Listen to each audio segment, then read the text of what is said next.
Franck Ferrand raconte sur Radio Classique.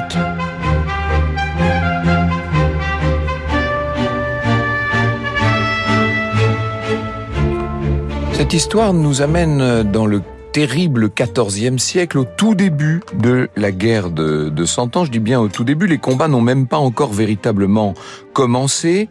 Le duc de Bretagne, il s'appelle Jean III, le duc de Bretagne, est en train de traverser le duché de Normandie en direction de ses terres. Il est à Caen, à peu près à hauteur de Caen. Il est en train de rentrer de Flandre, où il a accompagné le roi de France, Philippe VI, le fondateur de la dynastie des Valois, qui a signé une trêve de 2 ans avec le roi Édouard III d'Angleterre. Et sur le chemin qui ramène le duc en Bretagne, eh bien, Jean III se sent de moins en moins bien. Il a des maux de tête, le cou est pris, la fièvre s'empare de lui. Bref, il ne peut pas continuer sa route et il décide de s'arrêter quelques jours à Caen, le temps nécessaire à son rétablissement. Il a 55 ans à l'époque, Jean III, et jamais encore il n'a connu de problème de santé. Et pourtant, le lendemain, 30 avril 1341, il s'endort pour ne pas se réveiller. Le duc de Bretagne est mort. C'est un coup de tonnerre pour l'ensemble de la région et notamment pour le royaume de France parce que Jean III n'a pas d'héritier. Après 30 ans de règne, malgré 3 mariages, il n'a pas eu d'enfant. Alors, on pense qu'il a eu un fils, mais c'était avec une de ses maîtresses et de toute façon, ce fils ne pourrait en rien prétendre au titre de duc.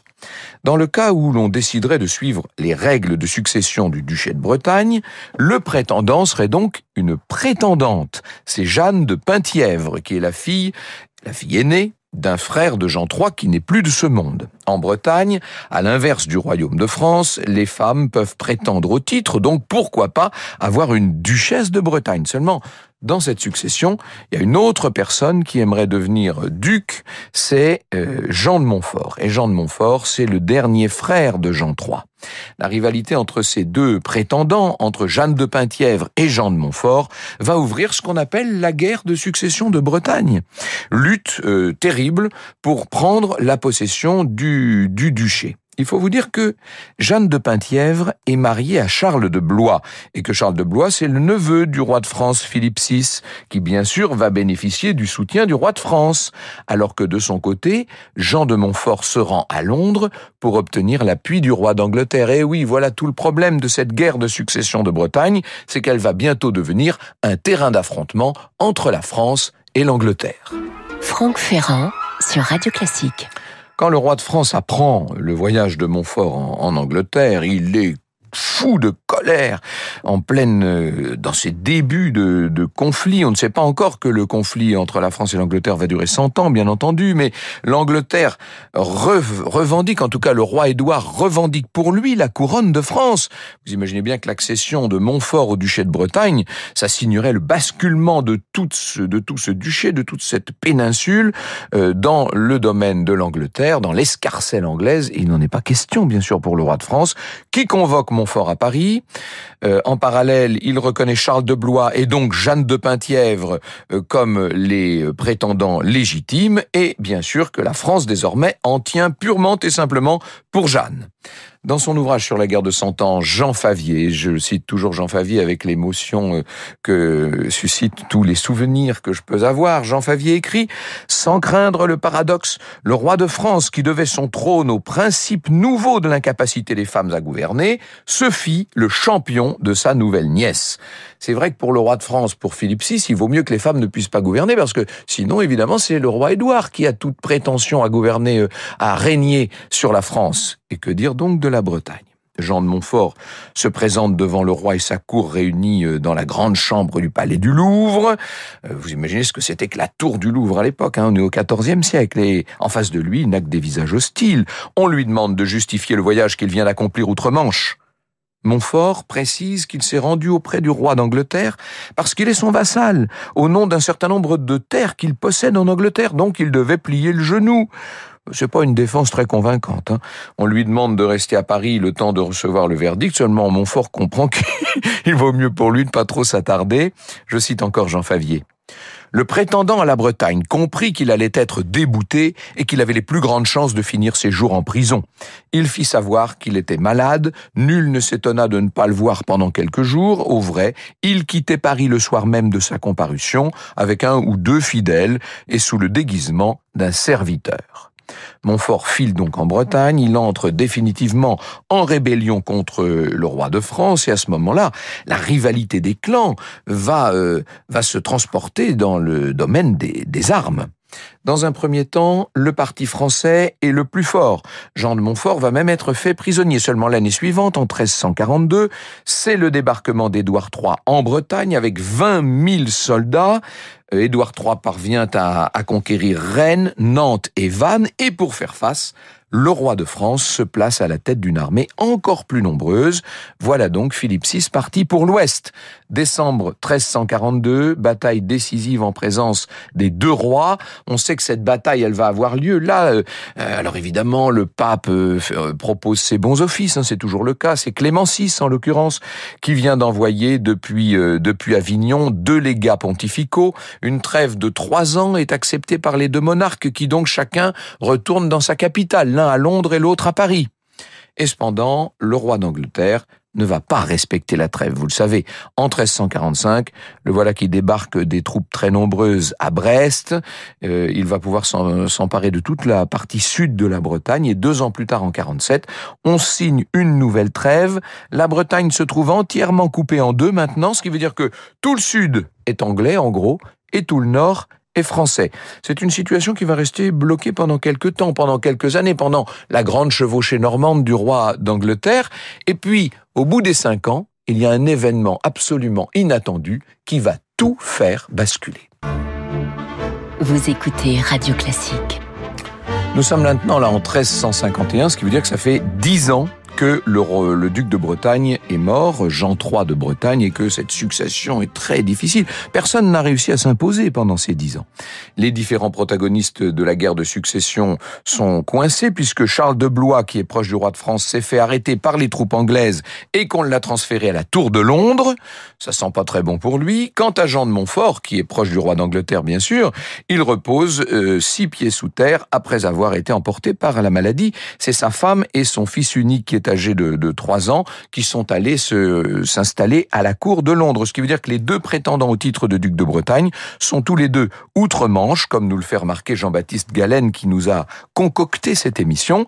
L'un est en prison et l'autre est à la cour du roi.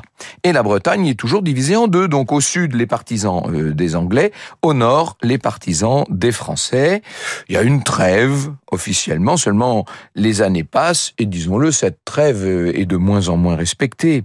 Philippe Toureau a écrit un ouvrage sur l'histoire de la Bretagne. Il nous dit: même quand il n'y a pas d'hostilité ouverte entre les deux pays, que la paix semble régner, il y a toujours les ravages des troupes étrangères demeurées en Armorique dans l'attente de nouveaux combats.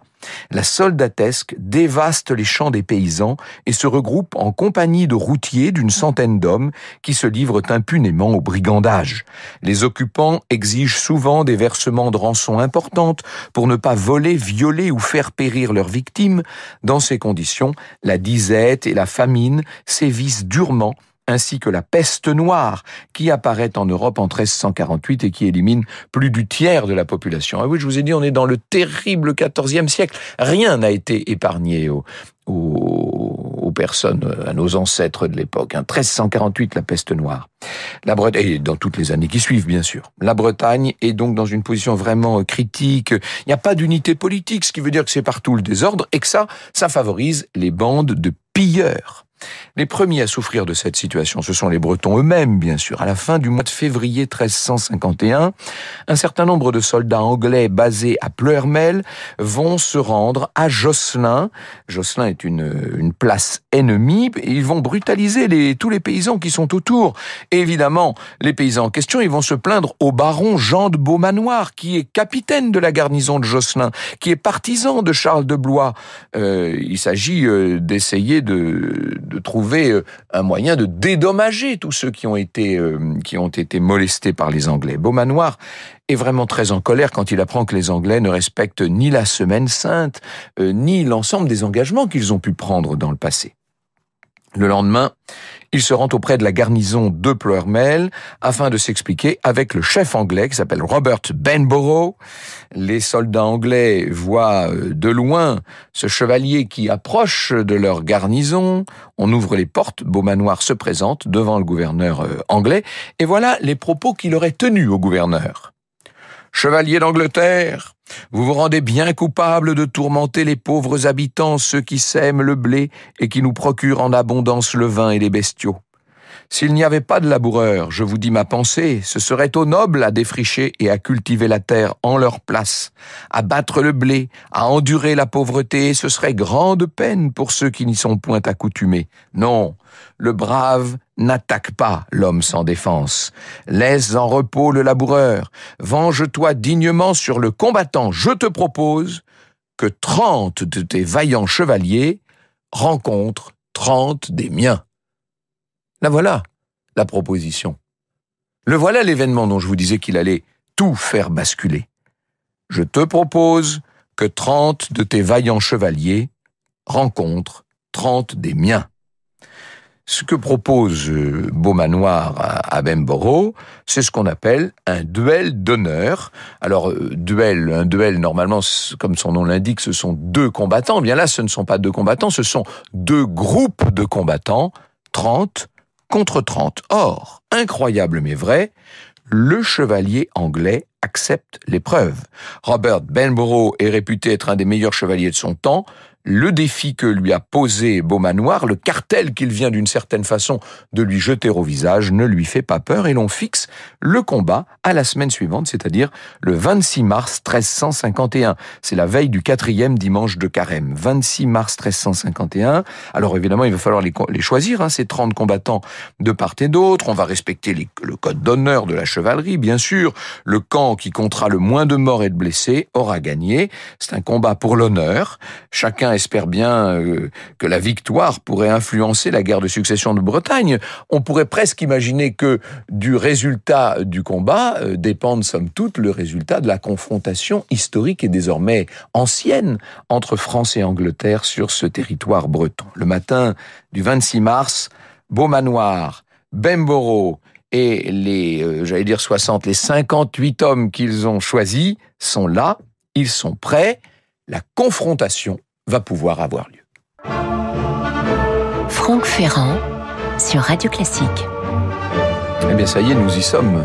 C'est le grand jour entre Josselin et Ploermel, le duel, si l'on peut dire, la confrontation va pouvoir avoir lieu dans un lieu-dit qui s'appelle Chêne de Mi-Voix. C'est très beau, Josselin, je vous conseille évidemment d'aller visiter cette merveille, un des plus beaux châteaux, non seulement de Bretagne, mais de France, et toute cette région, d'une façon générale, est absolument somptueuse. Depuis plusieurs jours, les différents camps s'entraînent au combat, on s'est battu au corps à corps, bien sûr, le choix des armes est libre, tous les chevaliers, attention, devront être à pied, bien sûr. Jean Sévère, dans Le combat des 30, nous dit « Les combattants suivront une minutieuse préparation religieuse, psychologique et militaire, car ce combat est assimilé à un jugement de Dieu. Avant le combat, les participants se confessèrent, assistèrent à la messe et communièrent. Beaumanoir alla même jusqu'à jeûner. Ce combat devait avoir lieu selon les codes de la chevalerie, donc avec une dimension religieuse.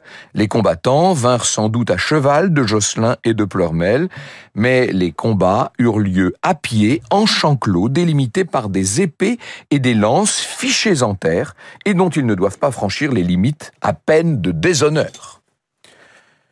Parmi les 30 soldats de Beaumanoir, tous sont bretons. Chez Benbough, c'est différent, on compte 20 Anglais, 6 Allemands et 4 Bretons seulement. Et au petit matin, tous ces hommes se retrouvent donc dans le champ clos, il y a une foule considérable, toute la population est venue assister à ce spectacle dont le moins qu'on puisse dire est qu'il est peu ordinaire, et ce que la chevalerie bretonne compte de plus illustre va donc combattre les guerriers anglais. Benbough a dit à ses hommes, « Nous tuerons ou prendrons Beaumanoir et tous ses compagnons, nous amènerons ceux qui seront vivants à notre gentil roi Édouard qui les traitera à son plaisir, la Bretagne et bientôt toute la France lui appartiendront. » Bon, les deux troupes se font face, attendant le signal déclarant les hostilités ouvertes. Certains ont des épées, d'autres des lances, ou bien des fauchons ou des maillets. Bref, Tout le monde est prêt à en découdre. Ça faisait 10 ans que Jean III était mort, que le chaos régnait en Bretagne. Ce qui est un simple combat pour l'honneur pourrait bien devenir la bataille décisive pour la possession de la Bretagne. Et au signal, les hommes se ruent littéralement les uns sur les autres. C'est un immense fracas, cris de guerre, cris de douleur aussi. Il n'y a pas de pitié et dans les premiers moments du combat, les Anglais tout de suite s'imposent. Les premiers morts sont bretons dans le camp de Beaumanoir donc. Et après 2 heures de combat, les deux parties vont accepter une pause. On se rafraîchit un peu, on va boire du vin d'Anjou, nous dit-on. On souffle. Et pendant cette pause, Bembro déclare que la victoire est proche. Selon lui, le camp français va reculer, il va se rendre. Il motive ses hommes, Bembro, bien entendu. Il est certain que tout ça va très vite tourner à son avantage. Franck Ferrand sur Radio Classique. Et Beaumanoir, en effet, est en difficulté, affaibli, pris en étau par entre plusieurs chevaliers anglais, dont Robert Bembro en personne.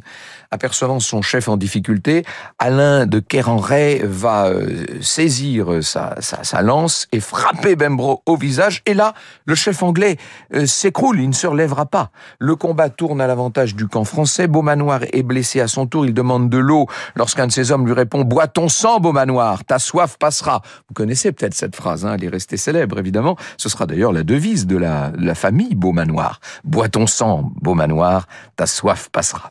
Dans l'après-midi, les Anglais sont affaiblis, ils vont former un dernier carré encerclé par les chevaliers français. Avant la tombée de la nuit, ils se rendent. Ils comptent dans leur rang bien plus de morts et de blessés que les Français. Il est difficile néanmoins de savoir exactement combien d'hommes restent à terre dans les deux camps. On n'a jamais pu s'entendre là-dessus. Ce qui est certain, c'est que le parti anglais va refuser d'admettre sa défaite et que, en fait, ce duel, si l'on peut dire, cette confrontation n'aura eu, somme toute, aucun effet sur la succession de Bretagne. La guerre de succession, elle ne prendra fin qu'en 1364, après la bataille d'Auray, qui verra les troupes anglaises l'emporter sur Charles de Blois, qui meurt pendant la bataille. Et l'année suivante, il y aura le traité de Guérande, qui établira le fils de Jean de Montfort à la tête du duché de Bretagne. Ce sera le duc Jean IV. Le combat des 30 a donc marqué les mémoires, mais il n'a pas eu d'effet très important. Si l'effet qu'il a eu, c'est qu'il fait vibrer, encore aujourd'hui, tant de siècles plus tard, ce qu'il y a encore de chevaleresque en nous. Vous écoutez Radio Classique.